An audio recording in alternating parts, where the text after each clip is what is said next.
Let the future tell the truth. The present is theirs. The future is mine.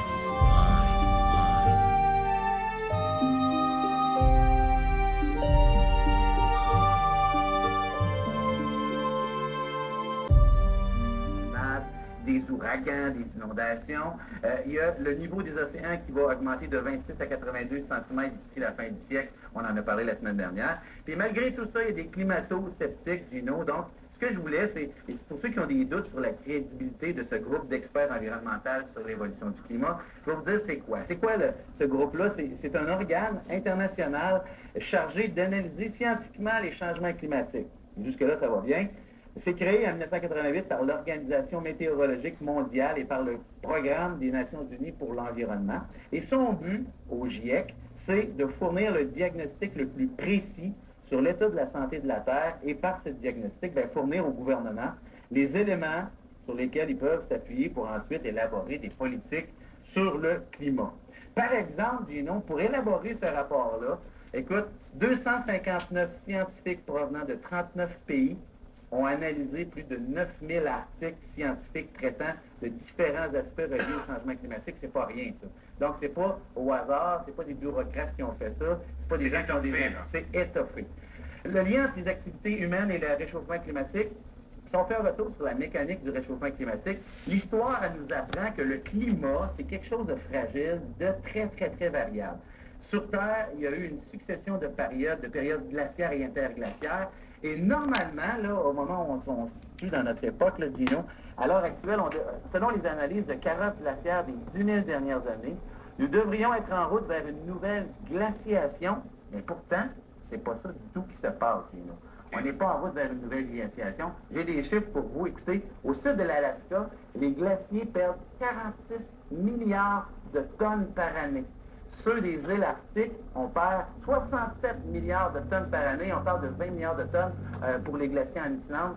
Donc, il y a vraiment un réchauffement réel. Là, tu veux nous le montrer, d'ailleurs, sur le plateau, François, en une dramatisation très spontanée. Je ne veux pas être dramatique, là, mais disons que je vais vous expliquer un peu c'est quoi l'effet de serre, parce que c'est le principal coupable. Écoute, l'effet de serre, nous, sur la Terre, on vit comme dans une serre. On vit comme dans une serre, on vit en dessous d'une cloche qui ressemble à une serre. Ce qui permet d'avoir la vie. On est une des planètes, on est la seule planète qui a la vie prouvée sur Terre. Donc, on vit à l'intérieur de ça. Et jusqu'à la révolution industrielle, je te dirais que notre vitre sur notre Terre, c'est un verre simple. Ceux qui ont changé le fenêtre récemment, là, un verre simple à l'époque, c'est-à-dire que le soleil, si j'illustre le soleil par cette lumière, eh bien, le soleil frappe, passe à travers l'atmosphère, va frapper le sol, va réchauffer notre maison. Et normalement, la chaleur, il en sortait quand même beaucoup avec un verre simple. Ce qui s'est passé, c'est que depuis 1850, il y a la révolution industrielle. La révolution industrielle, c'est quoi? Il y a eu l'augmentation des combustibles fossiles, la pollution, bref, les voitures, le transport, la création d'automobiles. Ça, ce que ça a fait, c'est que ça a rajouté ça a rajouté, je vous dirais, mettons qu'on est rendu avec un verre triple sur la Terre. On est rendu avec un verre triple, de sorte que le soleil continue à envoyer des rayons, il y a de la chaleur, mais la chaleur sort moins. Donc, réchauffement climatique qui se passe à partir de ce moment-là. L'impact que ça a sur les glaciers, on sait que le pôle Nord et le pôle Sud sont les deux climatiseurs de notre qui fournit de l'air frais, finalement. Qui fournit de l'air frais de notre vie sur Terre. Donc, ce qui se passe présentement, c'est que jusqu'à présent, il y avait le soleil qui frappait sur la neige. Et la neige a un pouvoir réfléchissant. Ça veut dire que, par exemple, si vous prenez un verre sur une terrasse en ski à moins 30, la neige autour, bien qu'il fasse soleil, ne fond pas. Mais, par contre, quand les glaciers et la neige fondent, ce qui se passe, c'est que si on envoie, ça fait de l'eau, et l'eau, elle a un pouvoir absorbant, elle absorbe les rayons du soleil et elle se réchauffe. Conclusion de ça, c'est que il y a une augmentation, il y a de la vapeur d'eau qui se crée avec les océans qui se réchauffent. Et la vapeur d'eau qui se crée avec les océans qui se réchauffent, ça va créer une autre couche qui fait qu'on est rendu, non pas avec un verre triple, mais un verre quadruple, donc de plus en plus de chaleur de plus De en là, plus. la chaleur qui résiste, qui reste en place et qui fait Oui. augmenter le Et pour reste. certains sceptiques qui disent, oui, mais on a dit dans les tribunes, on a dit dans l'actualité récemment, oui, mais l'océan Pacifique, elle se refroidit. Pourquoi qu'on parle de réchauffement climatique? Ben, c'est parce qu'il y a tellement de fonds de glaciers qu'on envoie ces blocs de glace dans l'océan Pacifique et elle se refroidit. Mais c'est comme si vous laissez un verre d'eau avec de la glace le soir sur le comptoir avant de vous coucher. Ce qui va se passer, le matin, ça va être tiède, donc bientôt, ça va être tiède. Il y a des enjeux énergétiques présentement. On parle de questionnement, j'en ai parlé la semaine dernière. Il y a des moratoires. Vous pouvez aller sur le site Internet, j'ai mis des hyperliens. On a des enjeux sur l'avenir énergétique du Québec. C'est le temps, là. Il faut arrêter de jouer à l'autruche. C'est le temps de prendre position au quotidien et de faire des actions concrètes avec nos gouvernements. Oui, merci. Merci beaucoup. François, J'espère que je n'ai pas trop frippé ce matin. Fort intéressant, merci beaucoup. Merci. Tu donnes pas le lien.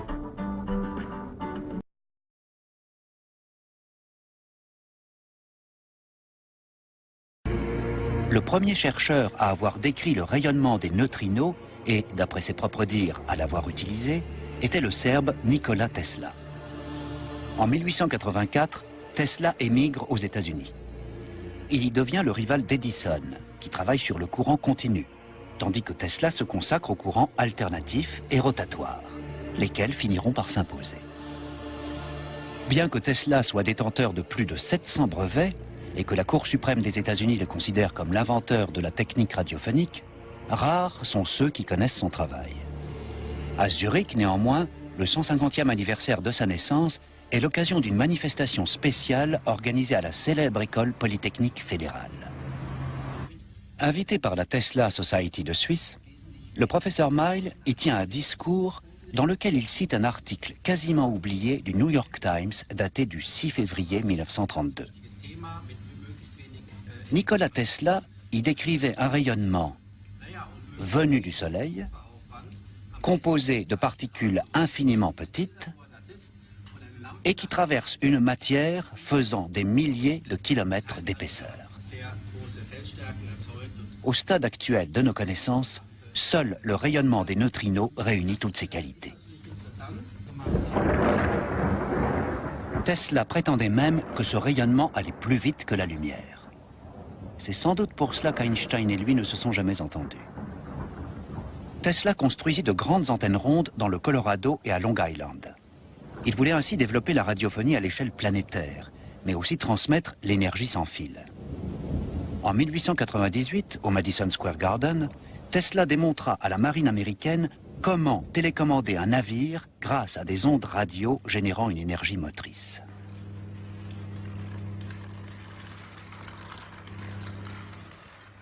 À l'aide d'un tube fluorescent, le professeur Mile démontre que l'on peut capter de l'énergie dans l'espace. Mais en l'occurrence, de quelles ondes s'agit-il?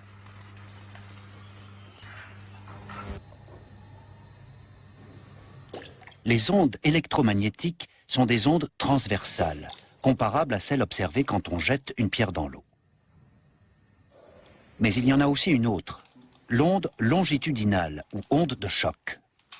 Celle que produit par exemple ce pistolet à pression, générant des tourbillons de fumée qui s'envolent les uns après les autres. Le son est lui aussi une onde de choc, et c'est précisément celle-ci qui est mise en œuvre ici. Le professeur Mile l'appelle aussi onde Tesla, car il a repris et poursuivi les recherches de Nikola Tesla. Son canot d'essai est simplement muni d'un moteur électrique et d'une antenne de bord, dite antenne de Tesla. Le canot fonctionne ici sans pile et sans aucun câble. Nous constatons qu'une lampe peut s'allumer alors que justement il n'y a pas la moindre source d'énergie à bord. Cela s'explique par la présence d'un circuit oscillant, doté d'un condensateur en circuit ouvert. Ce dernier permet à n'importe quel champ d'être irradié de l'extérieur. Il permet aussi à l'énergie de s'en extraire. Nikola Tesla a étudié de plus près ce phénomène et il a constaté que l'énergie pouvait traverser la Terre. Et comme seule l'énergie des neutrinos possède ce pouvoir de pénétration, nous pouvons établir qu'il s'agit de l'énergie de neutrinos. On va vous présenter une autre incroyable expérience. On va faire des tests sur notre mini bobine Tesla.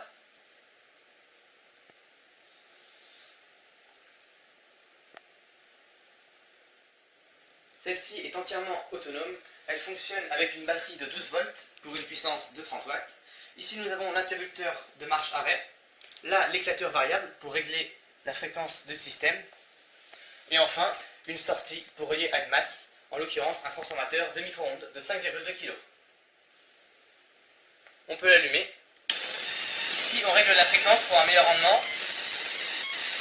Et on peut la toucher. Vous aurez un arc électrique d'à peu près 40 000 volts. On peut rajouter une ampoule économique sans contact.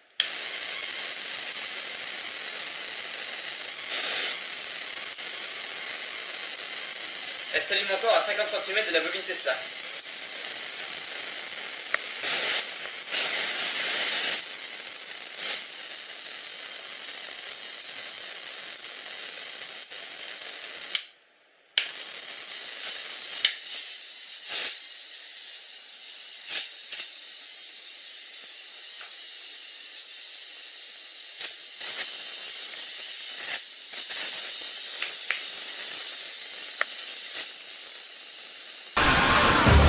« 1900, c'est le début du projet Vandercliff. Suite à des recherches, c'est le point de départ d'un système global sans fil de télécommunications et de distribution d'énergie libre et aussi de défense.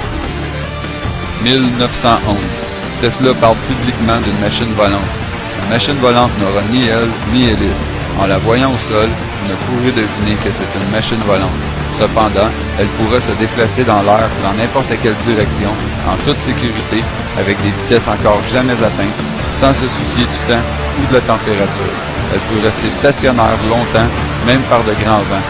Son pouvoir d'ascension ne dépend pas d'appareils fragiles comme dans les avions, mais d'une action mécanique positive.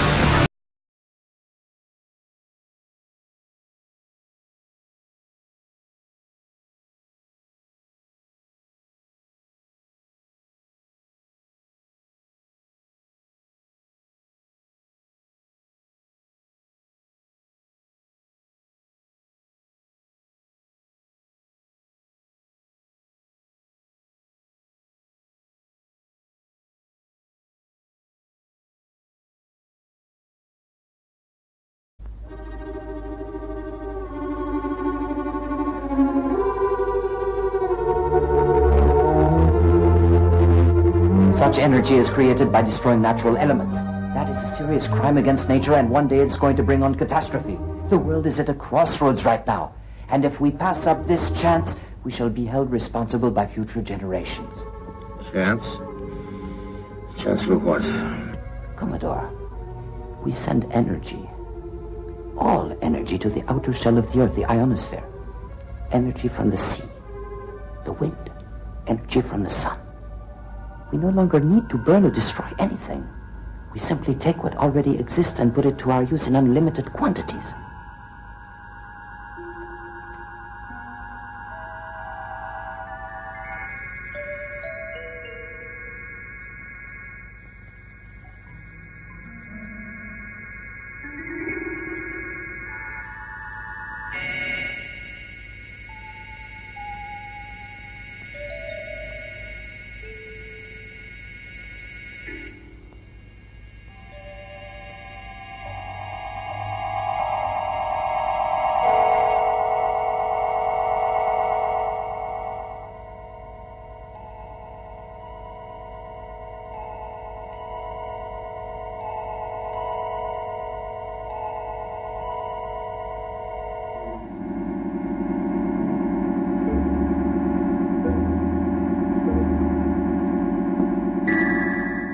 You want me to believe all this is possible? But I have proved it already. Everything is in that file.